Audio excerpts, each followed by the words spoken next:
안녕하세요. 민지의 꿀사연입니다. 즐겁게 감상하시고 구독과 좋아요도 많이 눌러주세요. 그럼 사연 시작해 볼까요? 내일은 3층 사시는 덕순이 할머니 댁에 가서 시간을 보낼 것 같아요. 아까 낮 시간에 일을 하는데 할머니가 찾아와서는 내일 뭐 하냐면서 제 손을 오랫동안 쓰다듬고 가셨거든요. 그러면서 내일 집에 놀러 오면 맛있는 것도 잔뜩 해주고 종일 신나게 해준다면서 저를 꼬드기셨어요.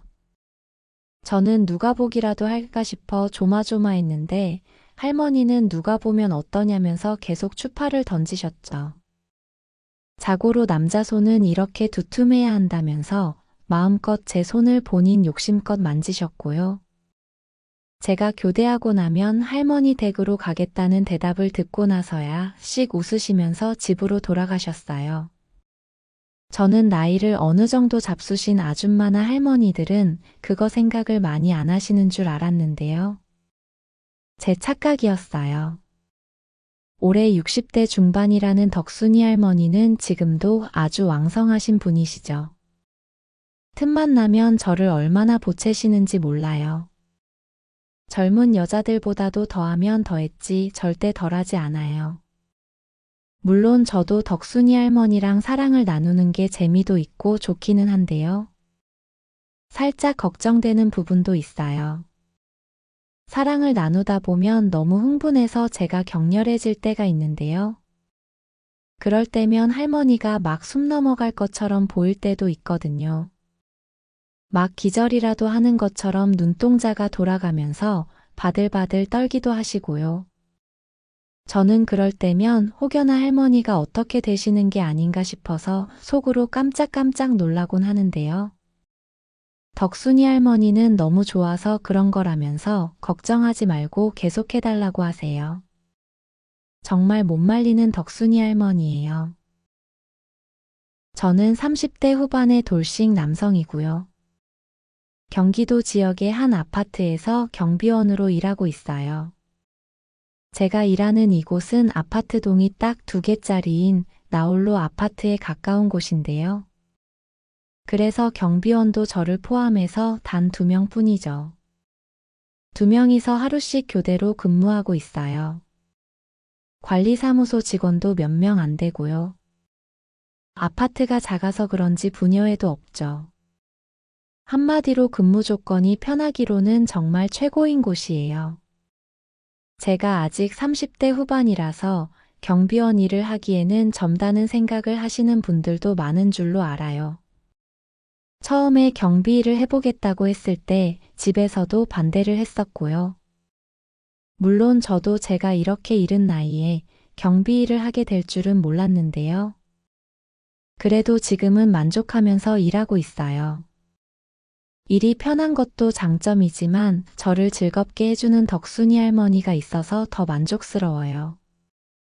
이 일을 시작하기 전에 저는 사설 보안 업체에서 일을 했었어요. 어중간한 대학을 나와서 친구 따라 취업을 하게 된 곳이었는데요. 특별히 일이 힘들지는 않았는데 월급도 많지 않고 일이 재미있지도 않았어요. 요새는 조금 근무 여건이 나아지기는 했을 텐데요.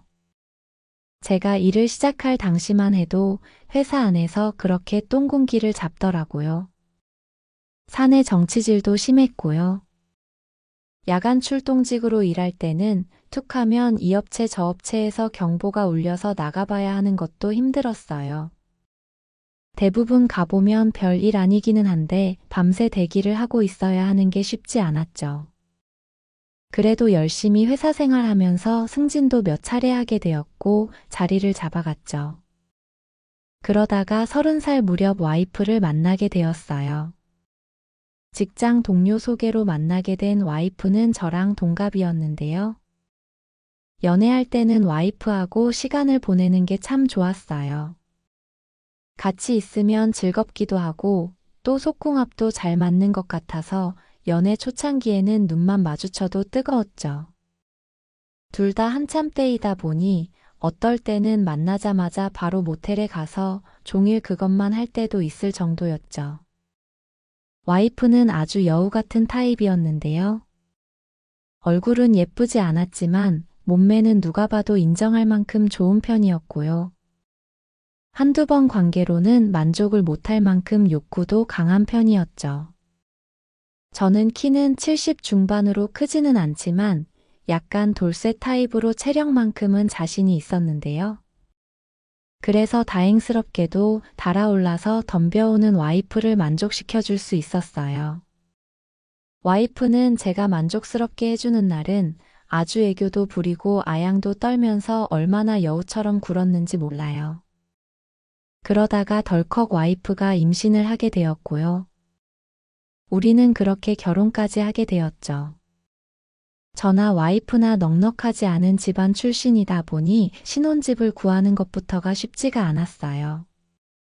쥐꼬리만한 월급으로 제가 그 나이에 얼마나 돈을 모아놨겠어요.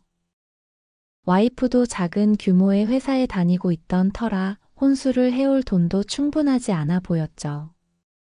부모님들께 손을 벌려서 겨우 방 2개짜리 빌라를 구할 수 있었고요. 살림은 최소한으로 갖추기로 했어요. 어떤 가전제품은 중고거래로 구해오기도 했죠.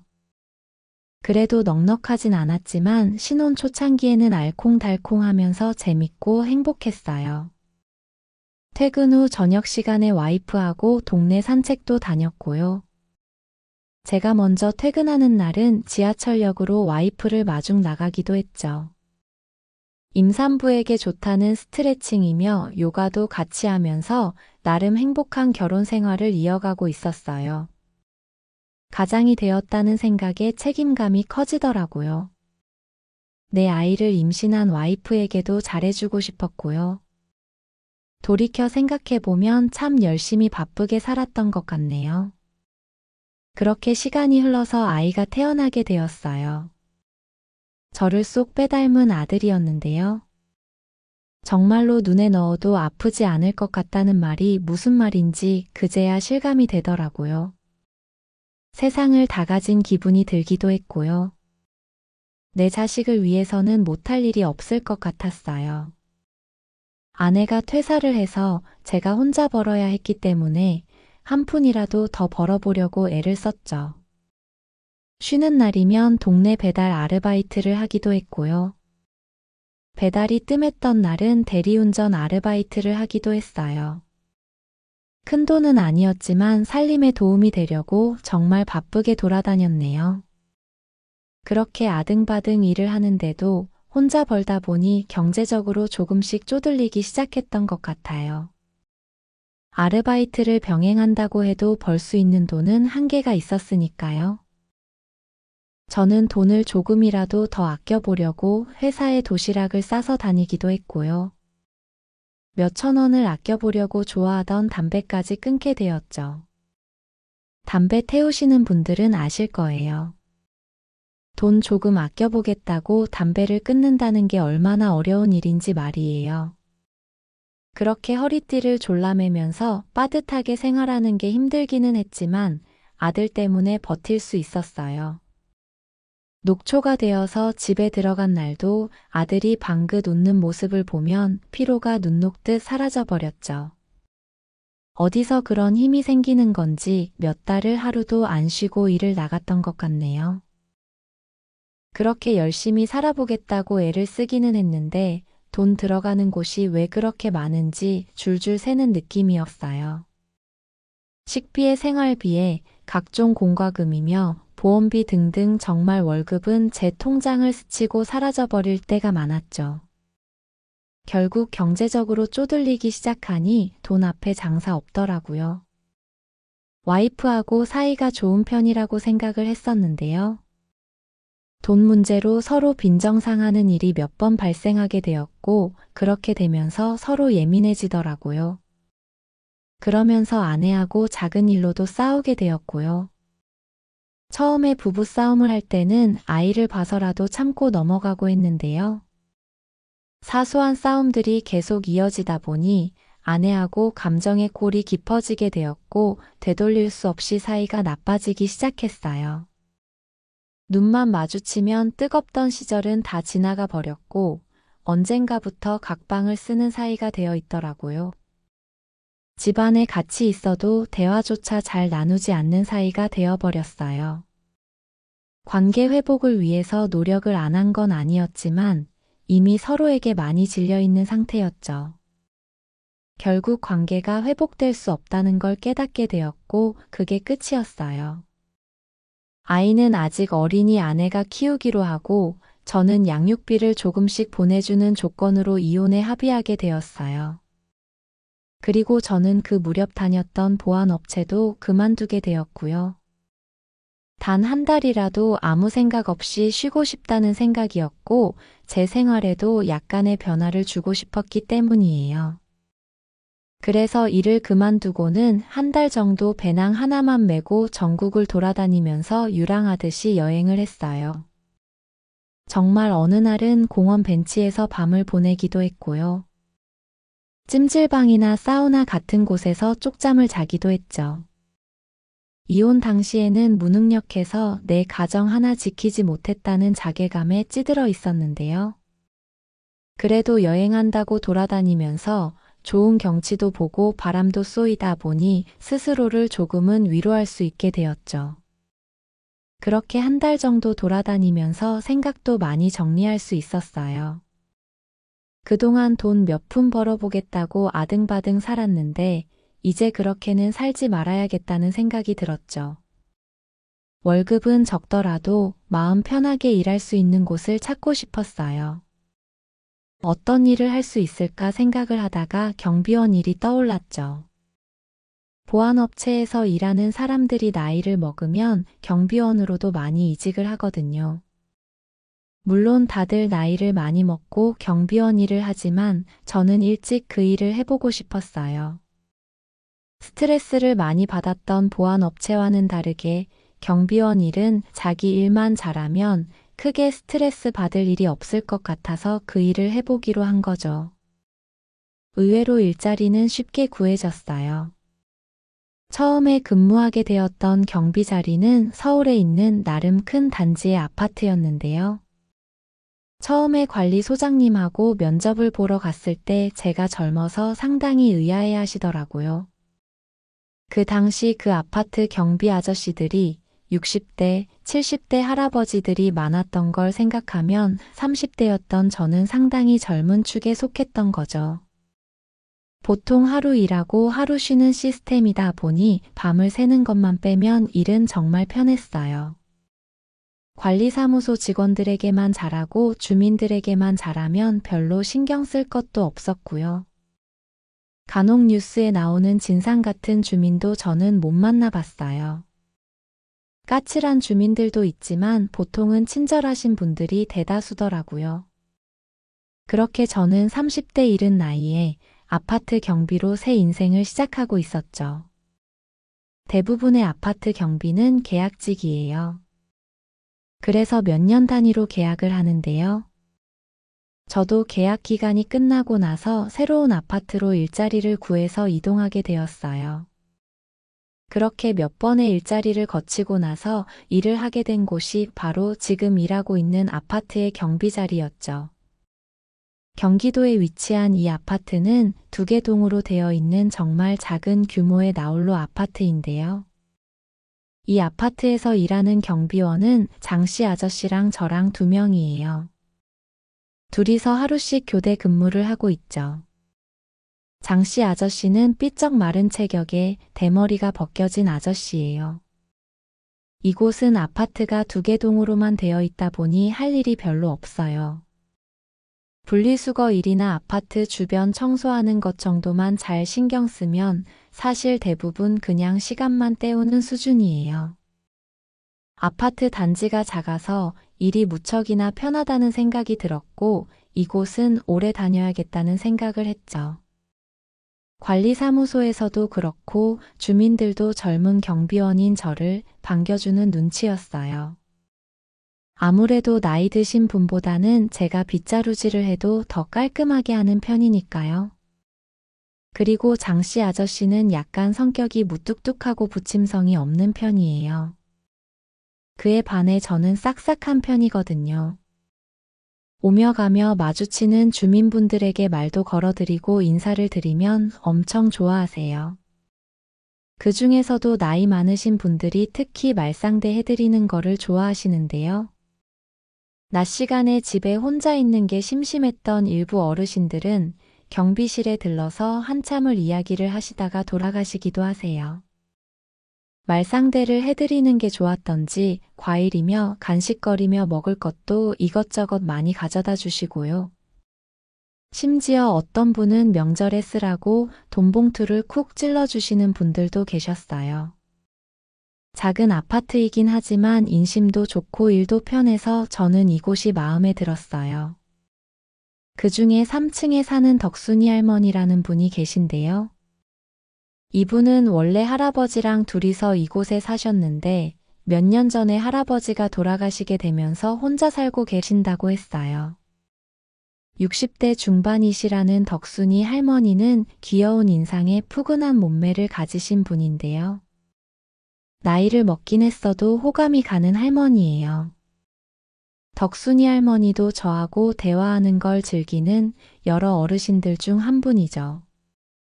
그러던 어느 날 현관에 전등불이 안 들어온다면서 덕순이 할머니가 고쳐달라고 부탁하시는 일이 있었어요.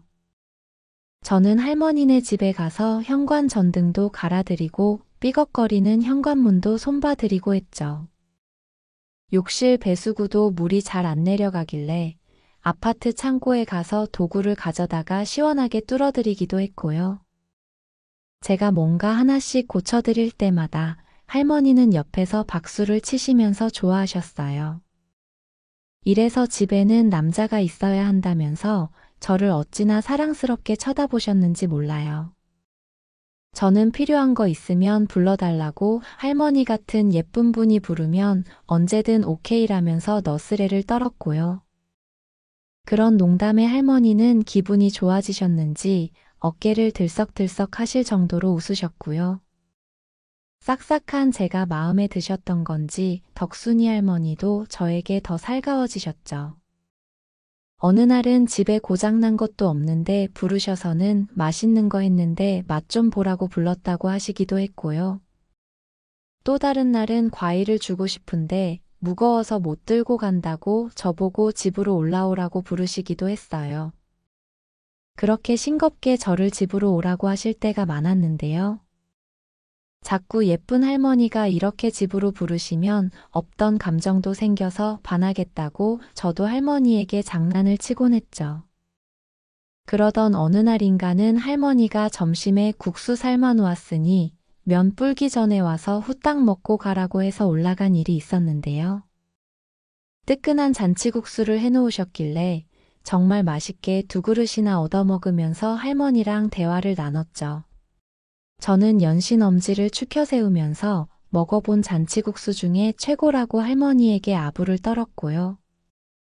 할머니도 그렇게 대하는 제가 편하고 좋으셨나 봐요. 잘 먹었다고 경비실로 돌아가려는데 할머니는 갑자기 안방으로 가셔서는 사진첩을 들고 나오셨어요. 그러면서 자기 옛날 사진을 보여주고 싶다고 구경해보고 싶냐고 하셨죠. 그래서 저는 경비실을 오래 비울 수 없으니 괜찮으시면 같이 내려가시자고 했고요.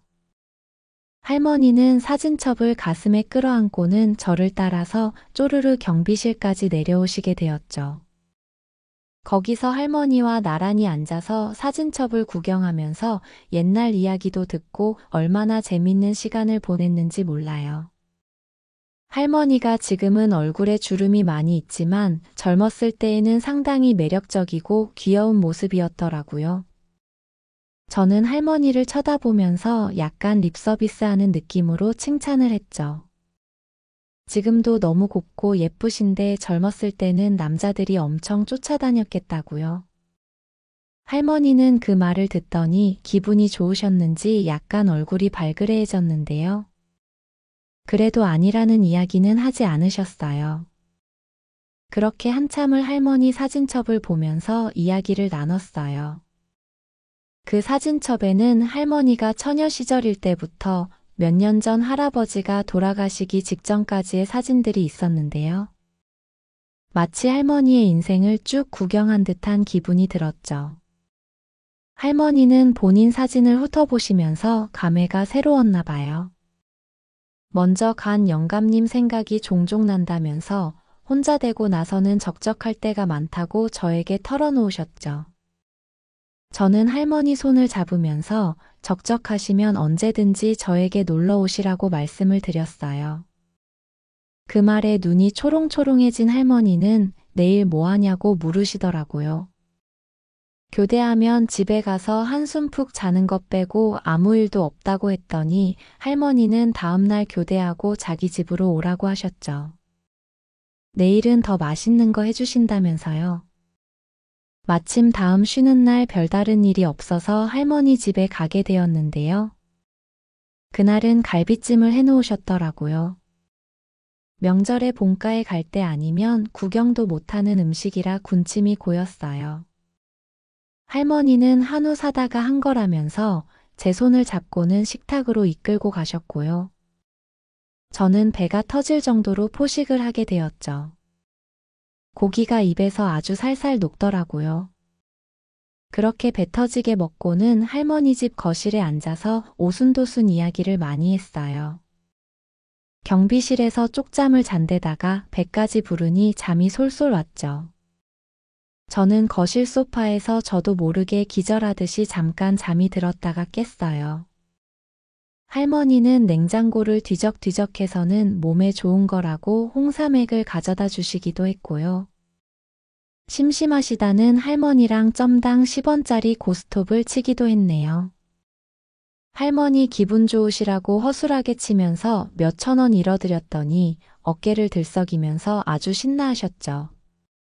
그렇게 꽤 시간을 보내고 난 후에 약간은 쉬고 싶다는 생각에 집에 돌아가 보려고 했는데요.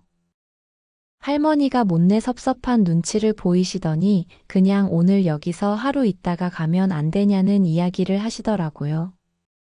저는 처음에는 그 이야기의 의도를 바로 파악은 못했어요. 설마 할머니가 저를 꼬시려고 그런 이야기를 하신 거라고는 생각을 못했죠. 그런데 할머니 눈빛을 보니 그런 걸 원하시는 것 같더라고요. 그래서 저는 에라 모르겠다는 생각으로 할머니와 그날 안방에서 데이트까지 해버리고 말았네요. 할머니는 나이는 많이 먹었지만 피부도 고우셨고 살결도 탱탱하신 편이었어요. 몸매도 아직 훌륭했고요. 할머니는 이렇게 남자 품에 안겨보는 게 몇 년 만인지 모르겠다면서 연애를 하던 중 죽을 것 같다는 소리를 연신내셨죠. 저도 이혼 후에는 여자를 만날 일이 없어서 정말 몇 년 만에 그런 관계를 가진 건데요.